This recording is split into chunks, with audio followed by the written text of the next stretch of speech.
These metal and glass nesting tables I picked up from an antique shop for about 20 bucks. I think it's time to give them a facelift. These metal bases were in pretty good shape, so I just gave them a quick once-over with a Scotch-Brite pad before I hit them with a fresh coat of paint.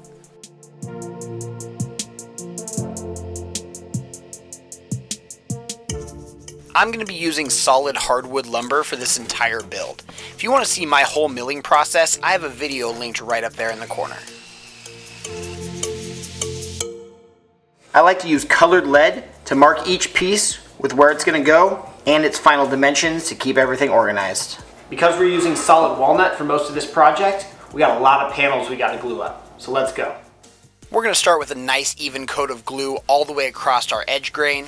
The most important part about a panel glue up is to keep it flat. We want to check for a nice even glue squeeze out all the way across that seam, as well as use some clamping cauls to make sure we keep it very flat. A lot of panels means one thing, a lot of clamps. And a wise man once told me, you can never have too many clamps.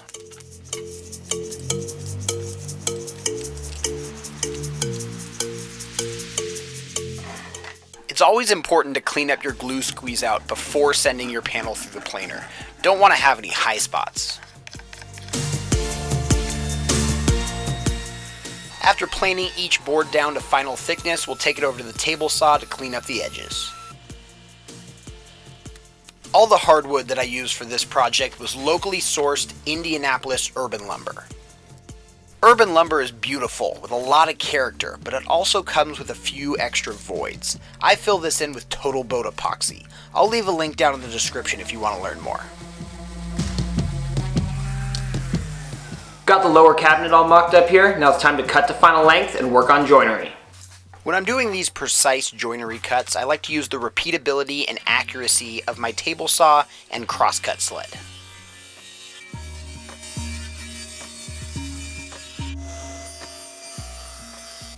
The main component of this build will be this walnut cabinet. It'll hang from the top of the lower nesting table. Here I'm using a little bit of painter's tape to line up my miters as I glue them up. Because this cabinet will house the drawer, it's super important that it's nice and square.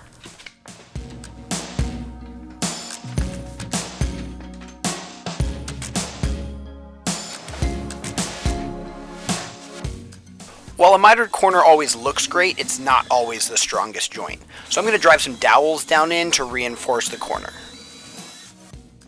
When it comes to design, contrast is always nice. So I'm going to use some contrasting light maple dowels against this walnut case.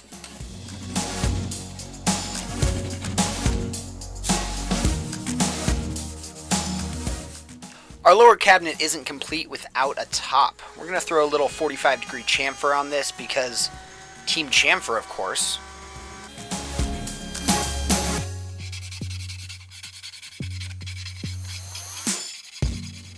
Playing cards are a must in any shop. They're perfect for setting up even spacing during installs. There's a lot of different ways you can install this top to the case. I use slotted L brackets because they tuck out of the way of the drawer and they allow for wood movement.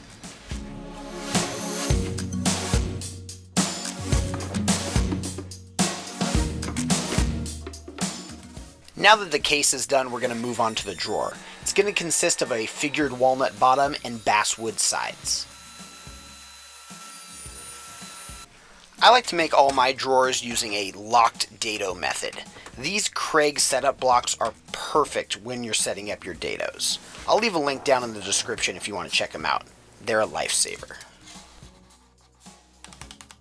Locked dado drawers look intimidating, but they're actually really easy to make. They're super strong and square as can be. All you need is the ability to cut dados. My preferred method is on the table saw with a dado stack, but you could do this using a router or even multiple passes with a standard blade. The key to their construction is that tenons on the front and back panel lock into dados on the side panels. Be on the lookout for a full build video on how I make these drawers coming out in the next few weeks.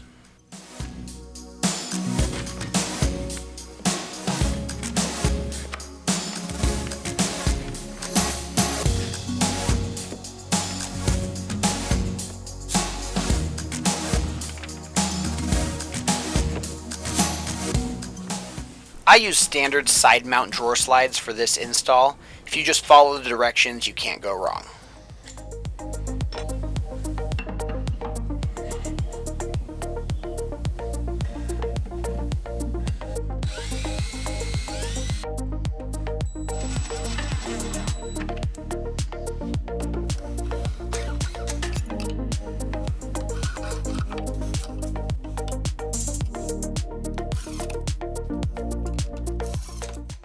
I like to finish with Maker brand Simple Finish before final assembly so I can get in all the nooks and crannies. The main construction is done, now we just got the beautiful finishing touches. Ooh, look at that contrast. Got to get the drawer face installed. I like to use a little hot glue to keep it in place while I drill.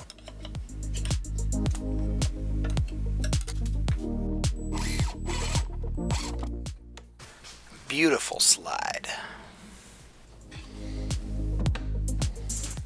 I love the Craig hardware jig for small installations like this. Just find your center point, clamp, and drill.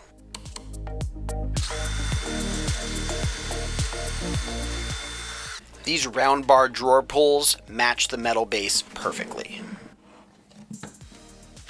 Just gotta add our top shelf to match our bottom case.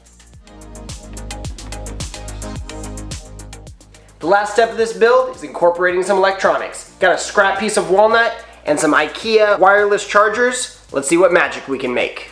I carved out the rough shape of the charging stand using the CNC. Then I threw a chamfer on there to match all the rest of the construction. I wanted this charging base to be cohesive with the rest of the build, but not permanent. So we're going to use some magnets to help it stick around.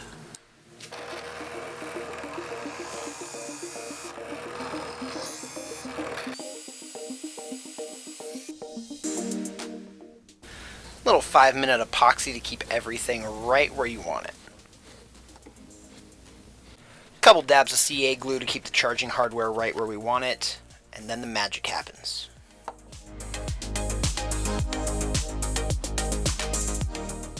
Wireless charging is sweet. One last trick up my sleeve, this wireless charger can be swapped out for USB plugs as well. Didn't expect that, did ya?